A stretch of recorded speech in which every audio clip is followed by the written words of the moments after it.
Hello dear children, welcome back to the Acknowledge series by Amit Publishing House. I am Vandana and we are doing part 3 English Reader, and this is your book Language Odyssey, our 21st Century Reader's Guide. So children, today we are going to do a new chapter and it is chapter 8 of your book, and the name of the chapter is Nancy and the Baby Sparrows. So children, we know what are sparrows. A sparrow is a little bird, एक चिड़िया को हम sparrow कहते हैं. So here we are going to learn about Nancy. एक girl है और उसके जो baby sparrows थे उसकी story we are going to read here. So let's begin with the chapter. In this story we will come to know that we should be kind to all the living creatures, and the little girl showed her intelligence. So इस chapter में पढ़ेंगे कि हमें जो है कैसे किसी भी लिविंग बीइंग को के साथ काइंडली बिहेव करना चाहिए, और कैसे एक छोटी सी लड़की ने अपने इंटेलिजेंस से कुछ बर्ड्स का ध्यान रखा.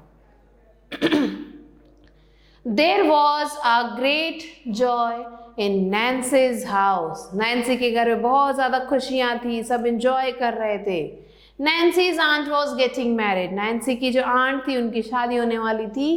And Nancy and her father, mother and her little brother were all going to Delhi for a wedding. So Nancy के पूरी फैमिली जिसमें उसके फादर, मदर और लिटिल ब्रदर था, ये सब जो है कहाँ जा रहे थे? दिल्ली जा रहे थे फॉर अ वेडिंग, शादी में. Everyone was happy except Nancy. तो सब के सब हैप्पी थे, लेकिन सिर्फ एक इंसान था जो उस घर में हैप्पी नहीं था, और वो कौन था? She was Nancy. Her mother took her to market to buy a new dress. उसकी मम्मी उसे मार्केट ले गई. Obviously जब हम शादी में जाते हैं तो नए तो कपड़े पहनते ही हैं. So mother उसे मार्केट ले गई to buy new dress.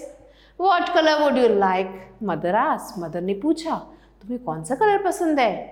I don't want a new dress, mother, said Nancy. अब नैन्सी ने कहा, मुझे नई ड्रेस नहीं चाहिए. सलवार कमीज दें. अच्छा, ड्रेस नहीं चाहिए तो चलो सलवार कमीज ले लो. Nancy shook her head. उसे अपना सिर हिलाया. What about those lovely white shoes you saw last week? तुमने पिछले हफ्ते बहुत ही सुंदर व्हाइट कलर के शूज देखे थे, उनके बारे में तुम्हारा क्या ख्याल है? क्या तुम्हें वो चाहिए? I don't want those either, thank you mother. मुझे वो भी नहीं चाहिए. Nancy's mother was upset. अब वो परेशान हो गई कि क्या किया जाए. But she said nothing. अब उन्हें कुछ भी समझ में नहीं आ रहा था. They went back home and had lunch. अब वो घर वापस गए, वहाँ पे उन्होंने लंच लिया, लंच खाया. After lunch, mother came and sat near Nancy. अब लंच के बाद मदर जो है नैन्सी के पास वापस आई. What is it, child? She asked. Why did you say no to everything? क्या हो गया तुम्हें? तुम हर चीज के लिए नो क्यों बोल रही हो? Mother, I don't want to go to the wedding. But why? अब जैसे ही उस मदर ने पूछा कि तुम ऐसा क्यों कह रही थी, हर चीज़ के लिए नो क्यों कह रही थी, तो नैन्सी का क्या जवाब आया? मुझे वेडिंग में दिल्ली नहीं जाना है. अब इतना सुनते ही मदर शॉक हो जाती है. शॉक में उन्होंने कहा, बट वाई, क्यों नहीं जाना है? Nancy said nothing. अब उसने अपनी मदर का रिप्लाई नहीं दिया, उसने कुछ भी नहीं बोला. Instead two big tears roll down her cheeks. So कुछ बोला नहीं, बस अचानक क्या करने लगी? वो रोने लगी. बड़े बड़े दो मोटे मोटे आंसू उसके गालों से नीचे जा रहे थे. Mother put her arms around Nancy. Mother ने उसे गले लगाया उसको. And what she said, don't cry my child, why don't you tell me what bothering you. So mother ने क्या बोला? डोंट क्राई, रो मत मेरे बच्चे, और आपको क्या परेशान कर रहा है, आप प्लीज मुझे बताइए. More tears rolled down Nancy's cheek. अब जैसे ही मदर ने ये बात बोली तो और ज़्यादा नैन्सी रोने लगी, और ज़्यादा तेज से वो रोने लगी, और ज़्यादा टीयर्स उसके आंखों से निकलने लगे. Mother, she said. उसने सिर्फ ये बोला, mother, There is a sparrow's nest in the bookshelf in my room. So मेरे रूम में जो मेरा बुक शेल्फ है वहाँ पे एक स्पैरो का नेस्ट, एक चिड़िया का घोंसला है. And there are 2 baby sparrows in the nest. और उसमें 2 छोटे छोटे बेबी हैं स्पैरो के. तो मदर ने क्या बोला? आई सी. अच्छा, तो ये बात है. They are just beginning to get their feathers and growing up makes them so hungry. All day long they can cry cheep cheep asking for food. I see, said mother. So अब उसने Nancy ने आगे explain किया कि they are just beginning to get their feathers. अब उनके पंख निकलने वाले हैं और जैसे जैसे वो बड़े हो रहे हैं वो ज़्यादा हंग्री होते जा रहे हैं, मीन्स भूखे होते जा रहे हैं, उन्हें ज़्यादा भूख लगती है. All day long they cry. वो पूरे दिन चिल्लाते रहते हैं, रोते रहते हैं. क्या चिल्लाते हैं? Cheep cheep. वो अपनी आवाज़ निकालते हैं. Asking for food. वो फूड मांगते रहते हैं क्योंकि वो धीरे धीरे बड़े हो रहे हैं. तो मदर ने अगेन फिर से क्या बोला? आई सी. अच्छा, तो ये बात है. Be kind to each and every living creature. We should be kind to each and every living creature children. If we go, the whole place will be locked. So अब नैन्सी ने आगे बोला कि अगर हम चले जाएंगे तो पूरा घर हम लॉक करके जाएंगे. And how will Papa and Mama Sparrow feed their babies? तो पापा और मम्मा स्पैरो अपने बेबी को कैसे खाना खिलाएंगे? Oh Nancy, cried mother, giving her a big hug. अब मम्मी ने उसे गले लगा लिया. उसकी छोटी प्यारी सी बातों को सुन के वो बहुत ज़्यादा खुश हो गए. उन्होंने कहा, oh Nancy, is that why you don't want to go to the wedding? But there is no problem at all, we will leave the window open. So mummy ने कहा, बस इतनी सी बात के लिए तुम इतनी परेशान थी और कुछ भी नहीं चाहिए था तुम्हें, तुम इसीलिए तुम वेडिंग में नहीं जाना चाहती हो. कोई बात नहीं, मेरे पास इस प्रॉब्लम का एक सोल्यूशन है. और क्या सोल्यूशन था मम्मी के पास? We will leave the window open. हम खिड़की खोल के चले जाएंगे. Oh can we mother, can we really? तो अब जो है नैन्सी को अपनी मम्मी के बातों पे विश्वास ही नहीं हो रहा था. सच में क्या हम विंडो खोल के जा सकते हैं? रियली? सच में? Yes yes, we will remove all your things from the room and lock the door in the outside. So mummy ने बोला कि हम तुम्हारे कमरे से तुम्हारी जो भी चीज़ें हैं उन सबको वहाँ से रिमूव कर देंगे, हटा देंगे और रूम को बाहर से लॉक कर देंगे. So the house will be perfectly safe and papa and mama sparrow can come and go freely too. सो अब जो है मदर कहती है कि हम रूम को अंदर से लॉक कर देंगे जिससे हाउस परफेक्टली सेफ हो जाएगा और पापा एंड मम्मा स्पैरो आराम से आ सकते हैं, पूरे कमरे में घूम सकते हैं और अपने छोटे छोटे बेबी स्पैरोस को वो खाना खिला सकते हैं. Just think Nancy, while you enjoy yourself at the wedding, the baby sparrows will be getting nice and fat in their nest. Good idea, isn't it? Mummy ने बोला कि तुम वहाँ वेडिंग में एंजॉय कर रही होगी और यहाँ पे तुम्हारे जो छोटे छोटे बेबी बर्ड्स हैं वो आराम से क्या हो रहे होंगे? They will get fat. उनके फेदर्स आ जाएंगे और वो अच्छे खासे मोटे हो जाएंगे, बड़े हो जाएंगे तुम्हारे आने तक. क्या लगा तुम्हें? कैसा आइडिया है ये? गुड आइडिया ना? It was a good idea. When Nancy came back from the wedding, there were 2 plump little sparrows flying all over the room, and was not Nancy thrilled? So, जो mummy ने idea दिया वो बहुत ही अच्छा idea था. जब Nancy वापस आई wedding से, there were 2 plump little sparrows. Plump means मोटे, छोटे से 2 स्पैरो थे और वो क्या कर रहे थे? Flying all over the room. पूरे रूम में हर तरफ वो उड़ रहे थे. And wasn't Nancy thrilled? Nancy उन्हें देख के थ्रिल थी, एक्साइटेड थी. So in this chapter children we have learn about a girl and the baby sparrows. A responsible girl Nancy, उसने अपनी रिस्पॉन्सिबिलिटी को समझा और वो बर्ड्स को अकेले छोड़ के नहीं जाना चाहती. इसलिए Being kind to all living creatures, हमें हर एक क्रिएचर से बहुत ज़्यादा काइंडली बिहेव करना चाहिए. So children, let's come to the book exercise. There was a great joy at Nancy's.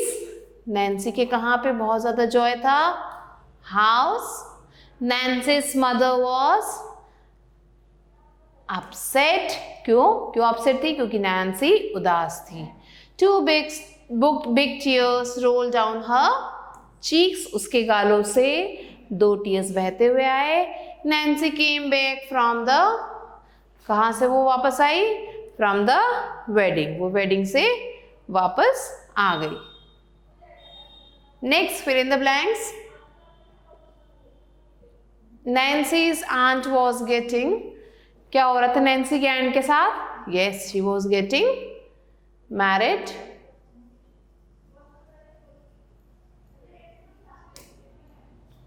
Next, everyone was happy except whom? सब लोग happy थे, but कौन happy नहीं था? Nancy was not happy. They went back home and had, घर वापस गए और उन्होंने क्या लिया? उन्होंने लंच खाया.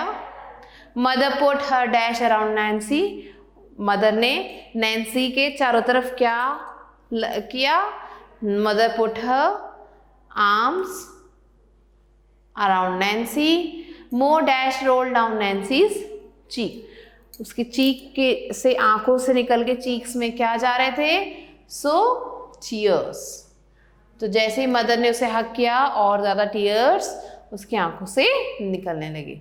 There were 2 dash little sparrows flying all over the room. So जब वो वापस आई तो उसने क्या देखा? उसके रूम में 2 कैसी बर्ड्स थी?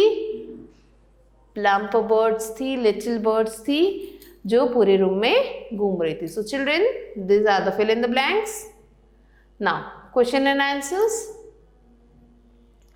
First question is, what was there a great joy in Nancy's house? So, this will be why was there a great joy in Nancy's house? Nancy के घर में क्यों ज़्यादा happiness थी? There was great joy in Nancy's house because it was Nancy's aunt's wedding. Her aunt was getting married. That's why there was great joy in the house.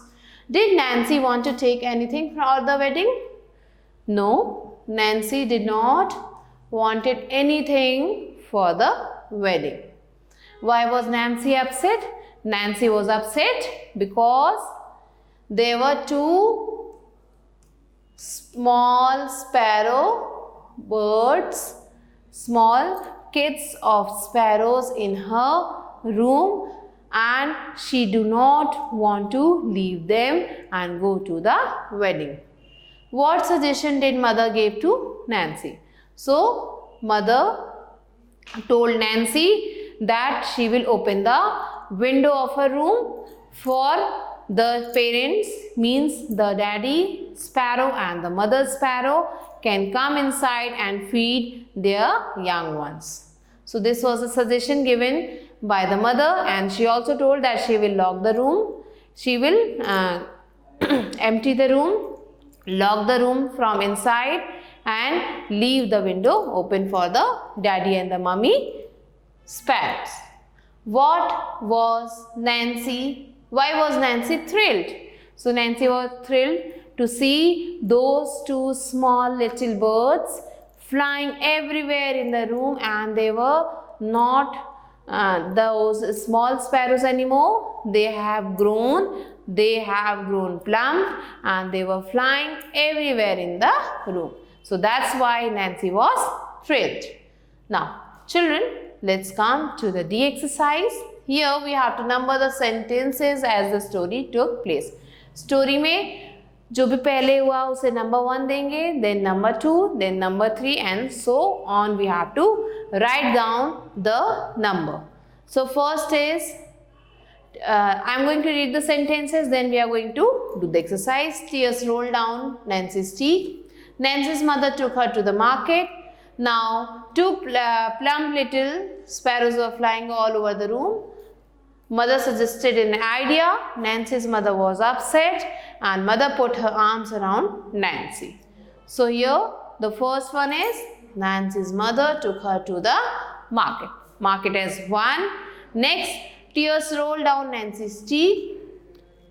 This is number 2. Now, the third one is Nancy's mother was upset. When Nancy was crying, her mother became upset of that. And the fourth one is mother put an arm around Nancy. When Nancy was crying, mother put an arm around her. And the fifth one is mother suggested an idea. And the last one is 2 plump little sparrows were flying all over the room. So this is a sequence, children. You have to mark the answers like this in your book. So children, I hope you have understood this chapter and how concerned was Nancy towards her sparrows. So like Nancy did, we also have to be kind to animals. So this is the moral of the story, that we should be kind to everybody, whether human beings or animals or things also. We have to be kind to things also. And I hope that you have understood the chapter, and as this was the ending of the chapter, so children, I'll be waiting for you with a new chapter. Till then, stay elated.